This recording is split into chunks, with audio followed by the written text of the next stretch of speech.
Hey guys, welcome back. Today's video is going to be a makeup haul. I do have some drugstore products as well as some high-end products. So I do have a good mixture of products here in front of me. I picked a lot of this stuff up. Wow.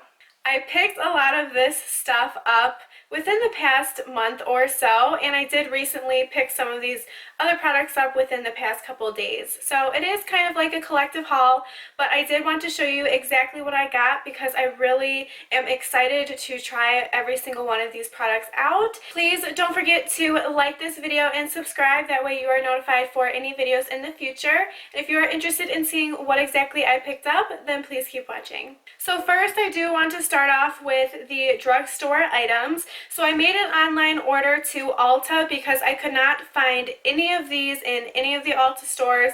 I even went to Walgreens, CVS, all of the drugstores, and I couldn't find them anywhere. These are the Maybelline Expert Wear eyeshadows, and I do have every single one of the shades here because I did want to do a swatch video.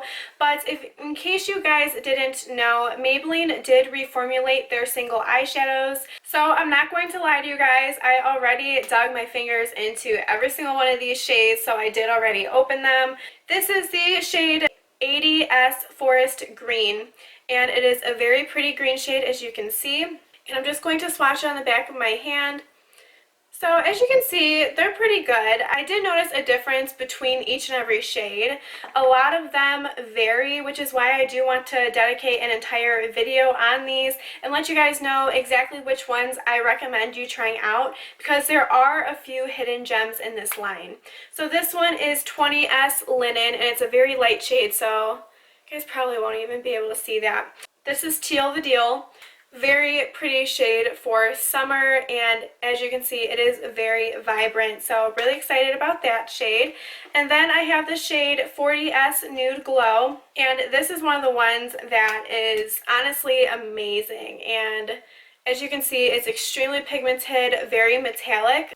Let me know in the comment section if you think that a swatch video is a good idea and if you guys would be interested in seeing that, because like I said, these formulas definitely do differ within this line, and there are a few hidden gems and some that really aren't so great. So if you guys would like to see that video, then comment down below and let me know.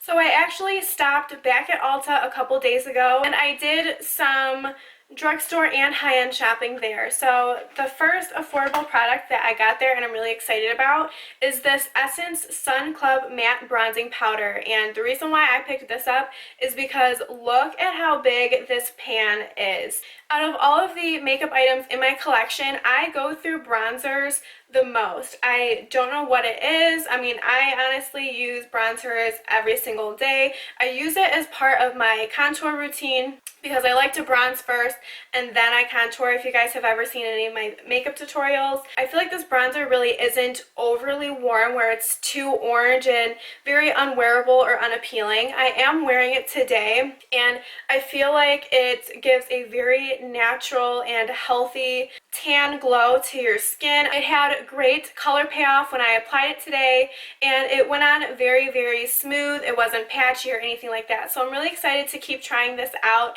and I have a feeling that I'm going to love this product. And it was only $4.99, I'm pretty sure, so that's also exciting as well. The other more affordable product I picked up at Ulta, at least it's on the drugstore side, is the Soap & Glory One Heck of a Blot Mattifying Primer. If you guys saw my summer tutorials back last year, I use this quite often and I really did enjoy it, so I repurchased it. I feel like this product is very comparable to the Makeup Forever Mattifying Primer. The Makeup Forever one is a little bit better on the pore minimizing aspect of it, but nonetheless this does keep my face pretty matte throughout the day. And then I did stop over to the high-end side of Ulta because I was really interested in maybe trying a new high-end foundation. So lately I have been kind of in a phase where I really want to focus more on my skin. I don't want it to look overly made up. I kind of want to look a little bit more natural from day to day. So I was looking into some high-end foundations to try and see which one I wanted to try out, and I have heard great things about the Smashbox Studio Skin 15-Hour Wear Hydrating Foundation. Now, it is hydrating, it claims, but it is oil-free. As you guys know, I do have oily skin. I get oily throughout the day. And a lot of hydrating foundations typically give you a little bit more of a dewy look, and they really don't last very well on oily skin. But I have heard people with oily skin rave about this product, and I also heard that it looks very skin-like on the face. So I'm really excited to try it out. Like I said, I really do want to start having a more natural face type of look. So I really do want to dedicate a full day of me wearing this foundation and testing it out. Let me know if you would like to see a foundation review on this. I know it's not necessarily a new foundation, but if you guys would like to see my thoughts and maybe a demo and review, kind of like my Wet n Wild video that I posted a few weeks ago or maybe a month ago, let me know down in the comment section if you would like to see a video reviewing and demoing this foundation. And then the final thing that I picked up at Ulta is the Bye Bye Under Eye Concealer by IT Cosmetics. This is the first product that I have purchased from the IT Cosmetics brand, and I've heard great things about this concealer as well. It feels really thick and very tacky, and I really wanted to try something new, straying away from my everyday concealers that I've been using. Lately I've been using the Tarte Shape Tape, but I've been running out, which made me want to repurchase another concealer. And I also wanted to try out something new that I haven't really tried out before. And I picked this up in the shade medium, and in the Smashbox Studio Skin, I picked it up in the shade 2.2. So those were all the things I purchased from Ulta. I did make a run to Target. So if you guys watched my Wet n Wild video, you would know that lately my skin has been breaking out like no joke, and it still is. So I went to Target because I really wanted to try out the Neutrogena Skin Clearing Oil-Free Makeup. Now, a lot of people don't really talk about Neutrogena, and I remember using their Healthy Skin liquid makeup when I was in high school, and I really did enjoy it. I did read reviews on this foundation, and a lot of people said that their skin has cleared up after wearing this foundation from time to time. A lot of them say that even though their skin has cleared up, they still wear this. So I'm really excited to see if this foundation is going to help clear my skin. If you guys like, I could update you guys on how this helps my skin, since like I said, my skin is very, very broken out right now, and I can let you guys know if I feel like this helped my skin in any way possible. Another face product that I picked up from Target is the CoverGirl Clean Matte BB Cream, and this is a BB cream for oily skin. So BB creams usually have a very light coverage, but they help even out the skin tone.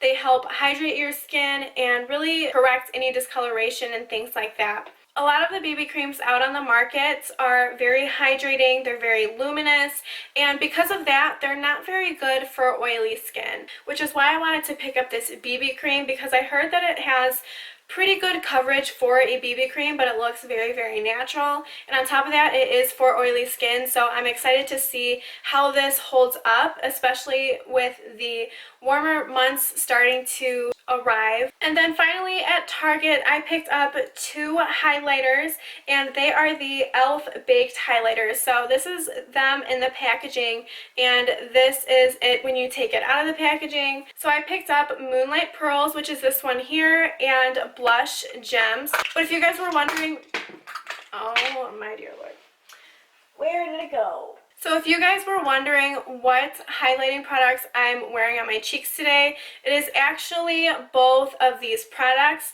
So on my cheekbones at the very top, I am using Moonlight Pearls because it is a very light champagne type of color. And then as a blush, I put this on my cheeks, and it's the Blush Gems. So the reason why I use the blush gems on my cheeks is because it is a kind of blush coppery tone type of color. So a lot of the times if you want to see if a highlighter is fitting for your skin tone, you don't want to look at it in the light. You want to look at it a little bit out of the light. So if you can see, it's not shining right now and you can see how dark it is. I don't want to use this on the tops of my cheekbones because at different angles you will see this darkness on my cheekbones and it'll look kind of dirty or kind of bruisey in a way. That's not what you want for highlighting purposes. So I applied that as my blush today, and as you can see, it did give a little bit of color, but once I turn my head, my skin looks very healthy and glowy. So I really liked applying this as a blush, but if you have medium to darker skin tones, you could definitely use this as a highlighter. It's going to look beautiful on you. And then the Moonlight Pearls is what I have on the very tops of my cheekbones, and this is what it looks like here. So as you can see, it doesn't have that dark look to it out of the light, so I did apply it to the tops of my cheekbones. I found that this highlighter applies the best with your fingers on top of wet foundations. I have tried applying this product with a brush and it didn't give me the same payoff. So when I apply this product, I like to apply it on top of my foundation where I haven't set it. So I've only been setting my under eyes with powder, like right here, trying to avoid this area, and then I'll go in with my finger and slightly just run it back and forth and kind of blend it in on top of the still wet foundation, and it gives it a beautiful, beautiful look, and it pays off really well on the skin if you apply it that way. For the Blushed Gems highlighter, I did use the old e.l.f. blush brush. Because it's a little bit more dense, it did work really well in picking up this product when I was applying it to the cheeks for blush. So I'm really happy with how these two products applied. I feel like they still look really good. I've had them on for at least an hour, if not longer, and I still think they look really good on the skin. So these were only, I believe, $3 or $4. So I would highly recommend you picking them up and trying them out for yourself. And then my last stop for my makeup haul was MAC, and I picked up 2 items. So the first item that I picked up is the MAC Face and Body Foundation. So it comes in a bottle of 50 ml, and I think it comes in a huge bottle of like 120 ml. It's only $5 more, but I did want to just try this foundation out. I have heard great things about this foundation. Like I said, I've been in a very natural skin type of mood, and I heard that this foundation really doesn't give very much coverage at all. It is very, very sheer, but it still evens out your skin tone. I have also read that it is water resistant, or at least it claims to be. I wanted to get it in the shade C3, but they didn't have that in stock. C3 is more of the yellow based tone, and this is in the shade N3, but in the store it didn't look very pink toned at all. This is what it looks like. It's very, very watery, very thin, and I'm just blending it out on the back of my hand, and it looks like a pretty good match, but I'm really excited to try this out, especially with warmer months coming up. So last but not least, what I picked up from MAC is my most favorite item out of this entire haul, and I picked up the strobe cream in the shade Gold Light. I have never tried their strobe cream before. If you guys didn't know, I believe they came out with maybe 4 new shades on top of their original strobe cream, and this is the one with a gold reflect in it. I did look at the peach one, but it didn't seem as reflective as this one, which is why I picked this one up. But this is what it looks like on the back of my hand. So it does come out very much like a lotion. It's not runny at all. And then I'll spread it out for you guys. And you see how reflective that is. It is absolutely beautiful.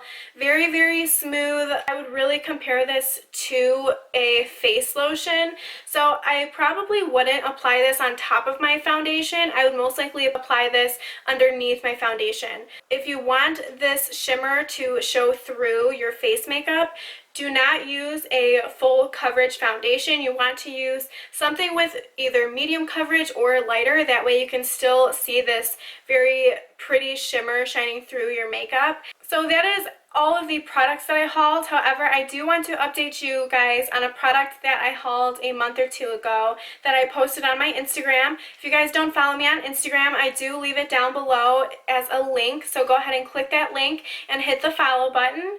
But I did post this on Instagram as well as feature it in my Wet n Wild video because I did do a very small Sephora haul. And this is the Urban Decay Obstacle Illusion Primer, and I promised you guys that I would update you guys about my thoughts on this. So I do want to update you guys very, very quickly. This is the 1 out of 4 primers that Urban Decay launched. They did launch a 5th one, but I believe it gave skin reactions to some people, so they did take it off the shelves. But this did stay out of 4 primers, and this is the smoothing primer. I have used this quite a few times, and overall it is a very nice smoothing primer. It does prepare my skin before foundation, and it helps my foundation glide a lot easier. However, I feel like this primer could be a little bit better in pore minimizing purposes. When I apply this primer, I can still see my pores visible underneath my foundation, and I know it's not going to be magic. My pores aren't going to automatically disappear, but I have used better pore minimizing primers that have reduced the size of my pores even better than this primer here. It doesn't have too much of a silicone feel to where it feels nasty, greasy, or slippery for those of you who have oily skin. So overall, I think this primer is pretty good, but if you're looking for something to minimize your pores, I would say maybe try something else. But that is a quick little update on that primer and the end of this video. I hope that you guys really enjoyed the products that I hauled. Let me know if you would like to see an update or maybe even a full review video on some of these products. Let me know down below in the comment section, and I will try and get those videos up for you guys. If you haven't already, please like this video to support my channel, and don't forget to subscribe. That way you are notified for any videos in the future. I want to thank you all so much for watching, and I will see you all next time. Bye guys!